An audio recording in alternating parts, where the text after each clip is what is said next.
Hello, welcome to Quilt Addicts Anonymous. I'm Stephanie Soebbing. Halloween is just around the corner and we've got a spooky project for you today, and it's fast and easy so you can get it together in a weekend for sure. We've got some Boo mug rugs. So we're going to make a B and two O's, and it actually is enough in the pattern to make a set of 6, so you can get 2 words of Boo. And the pattern is going to be free, and we do have kits available using the fabrics that we used here. This is Spooky and Sweet from Cotton and Steel. It is so adorable, so cute. And what we've done is we've taken, they have this really cute dot print in 4 different colorways. And so we made a really scrappy backing or background for that we use throughout. And then we use scrappy little bits here. So this definitely would work if you've already made a Halloween quilt and you have some scraps left over. We use some fat thirds. So that's 12 by 21 inches. You're probably used to hearing like a fat quarter or a fat eighth. I don't know that fat thirds are something that are cut normally, but we did it for this, and that's what you'll get if you order the kit from us. And it's super cute. You can make scrappy binding. You can have different backs on every one of them. And in the cutting instructions, I figured it out so that way you guys can have like the optimal cutting arrangement so you can get the most out of it. And you'll still have a little bit of leftovers, but you'll be able to use just about all of it to create these. I really love them. I think they're really cute. I was joking with my staff that majority of my mug collection has been purchased to coordinate with my mug rugs that we make for this channel. We have several of them that you guys can get for free on our website. We have, I think, 2 for Christmas, 1 for Valentine's, now 1 for Halloween. You guys love them. All right, so let's get into the tutorial. And remember, pattern is free. You can get that on our website, shop.quiltaddictsanonymous.com. And there are kits available while supplies last using Spooky and Sweet. There's only 1 fabric that we didn't use. It's this really cute bat fabric, but we wanted to have like those dots for the background. It turned out super cute. I love it. But you're using almost the entire collection, but in a nice small way, and so that way you can get just little bits and get a scrappy look, even if you don't have a lot of Halloween scraps. All right, let's get into it. We're gonna start by making the bee. All right, so there really is only a little bit of specialty piecing, and then it's all super simple for the bee. So what we're gonna make first is this little trapezoid. I think it's a trapezoid. It's been a long time since I've been in geometry. But we're just going to do a little stitch and flip here and here. It's like if you did stitch and flip flying geese, except they're not gonna meet in the center because we wanna have this nice straight area for the side of the bee.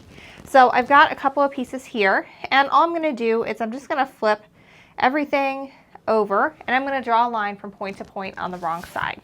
All right, now we're just going to arrange these right sides together, matching up our corners. And because there's no overlap, we can sew these at the same time, and we do not need to worry about cutting and pressing first. You can just get both sides done.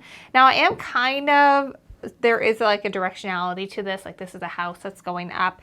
So I am putting it so that that part is going to be sort of facing the outside of the bee, just because that's how I think it would look cute, but you don't have to do that. You can just go pretty quick with this if you want. Obviously, I'm not gonna be able to stitch both these at the same time unless I pin them down. So I'm just gonna stitch right on the seam line on 2 of these, and then I'll flip around and I'll do the other side, and then we can trim these up and get them pressed flat, and then we're ready to assemble our bee. This is going to be so fast.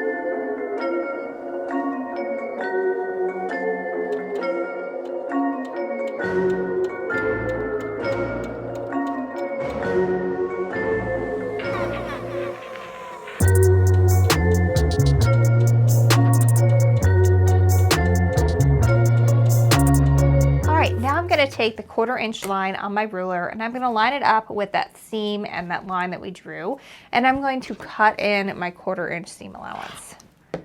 These are really tiny. I'm sure there's somebody who will do something with them, but I'm not one of them. I'm just going to toss that little extra.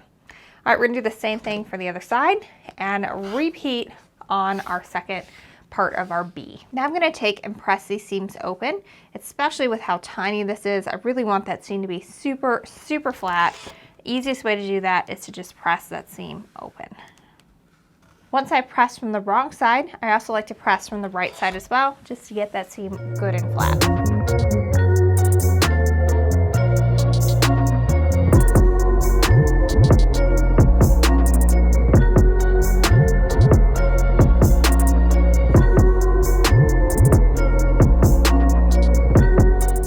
here on out, we have fairly basic piecing. What we're going to do first is we're going to stitch all of our vertical rows together. This is just a bunch of rectangles that we're going to sew and press our seams open on. And then this one, we do have a point that we have to join. To do that, I'm just going to flip that right sides together, and then I like to look at it from above. Make sure my points are right on top of each other, and then I pin in the right side of that seam allowance. That's going to allow me to stitch that together and keep those points right in alignment.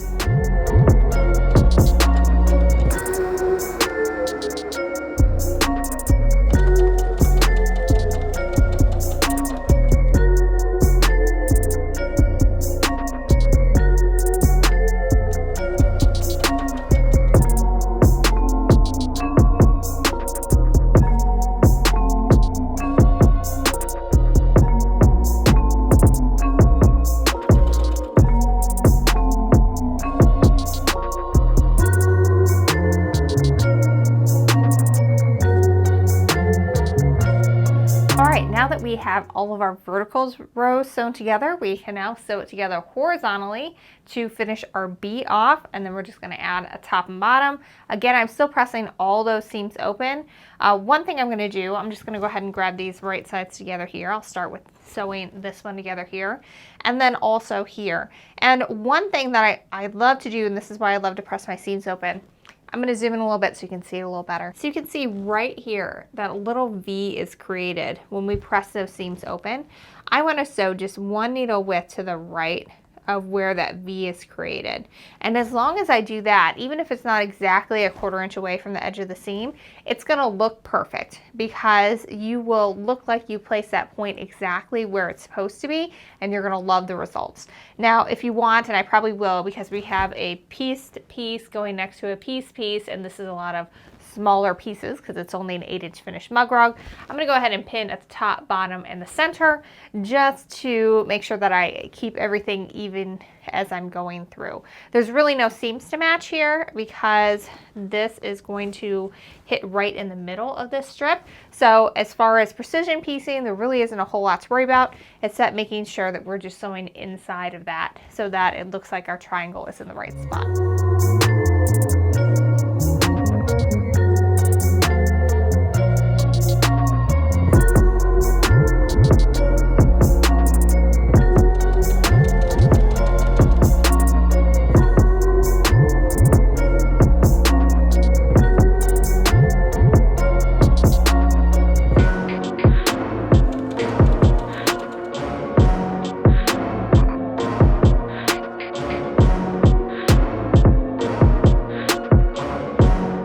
Alright, our B is almost complete. I'm going to go ahead and flip these guys right sides together, and I am going to pin at the corners and at the center, and then I'm going to sew with this skinny piece on the bottom because there's no seams, so I don't have to worry about anything flipping the wrong way. We can just end up with a nice flat seam. I'm going to go ahead and do that on the top and bottom so I can just sew both and press at the same time.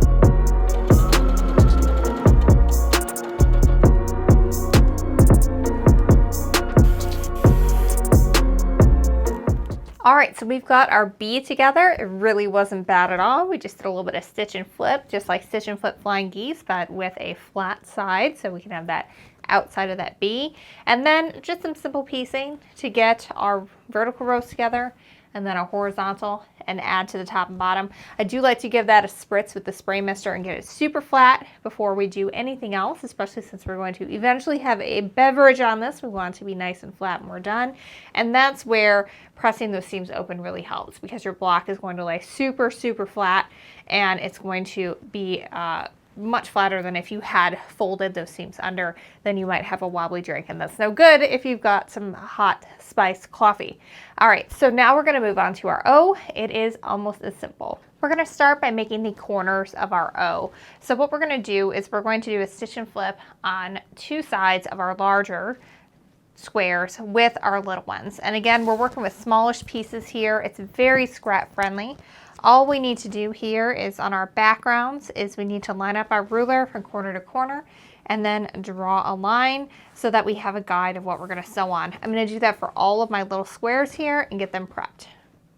So now I'm going to take my larger square and I'm going to go ahead and place my little piece right in the corner, and I'm just going to stitch right on that line. And I'm just going to go through and do my entire stack of that. I'd like to have my needle in the center position for that. I find it easier to stay right on the line when I do that. You absolutely can and should chain piece these. All you're going to do is you're going to grab the next one and you're going to get it all lined up. Lift up your presser foot, leave a little bit of space in between, and just stitch right on down. When you're done, we're going to lay the 1/4 inch line of our ruler on the line that we drew and then sewed over to give us our 1/4 inch seam allowance, and then we're just going to trim off that triangle. I'm going to go ahead and repeat that for my other ones. I'm going to go ahead and press all of these seams open and then repeat on the other side, sewing my square, trimming, and pressing.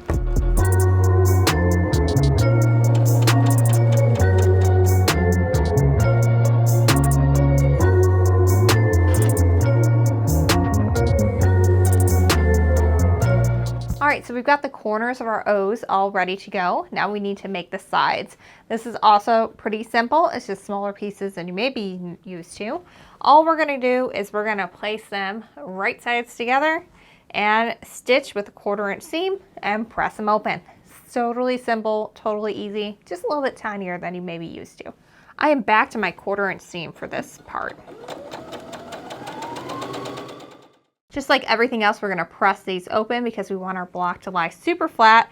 So our mugs of hot beverages, pumpkin spice, whatever, is not wobbling. We do not want that.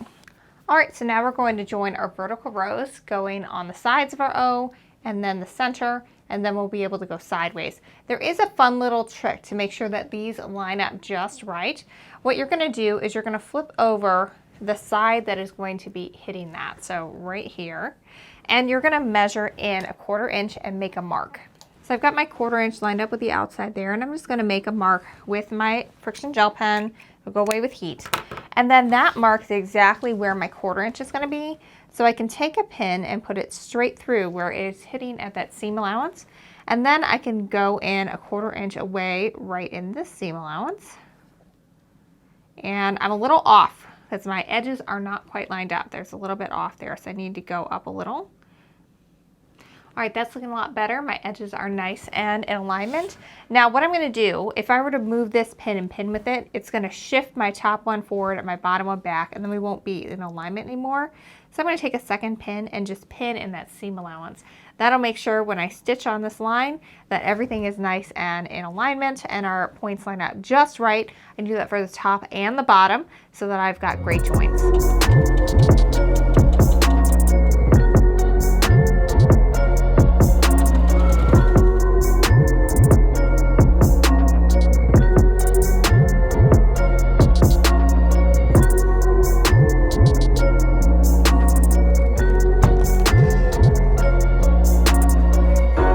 All of these joins came together really nice. It just looks like it's a nice, smooth, not quite curved because obviously there's some points in there, but it really connects really well. So I'm going to make those same marks when I am joining my slanted pieces to my centers, but at this point I'm ready to join my center row vertically, and I'm ready to join my vertical rows to my horizontal and then press those seams open, and just like before, we're going to add a top and bottom piece.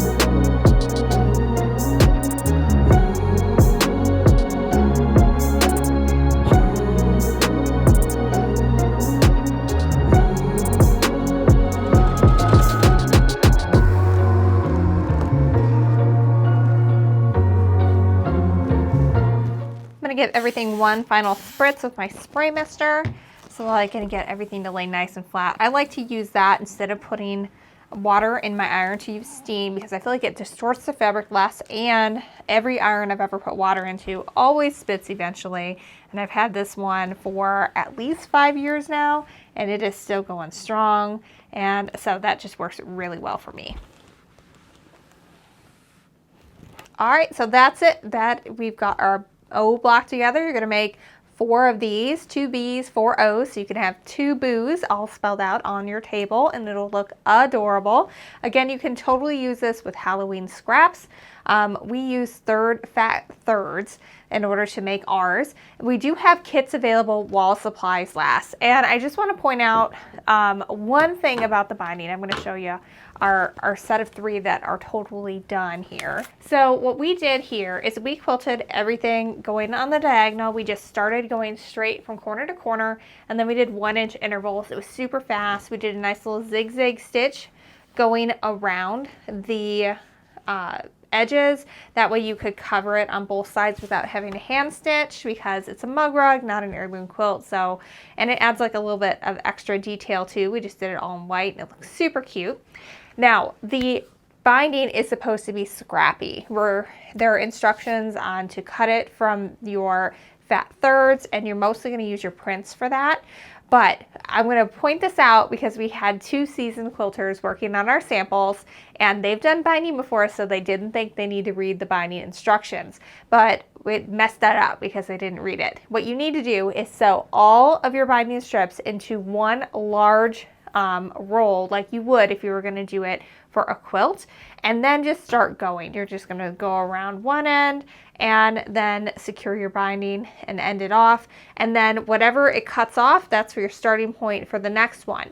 And the reason why I want to do it that way as opposed to doing it one at a time is there's always a little bit of waste when you start and stop binding. So if you're preparing this one at a time, then you're going to have waste at the beginning of that strip and you're going to have waste at the end of that strip, and you're not going to end up having enough to go around all 6. You're going to have to find some more Halloween scraps.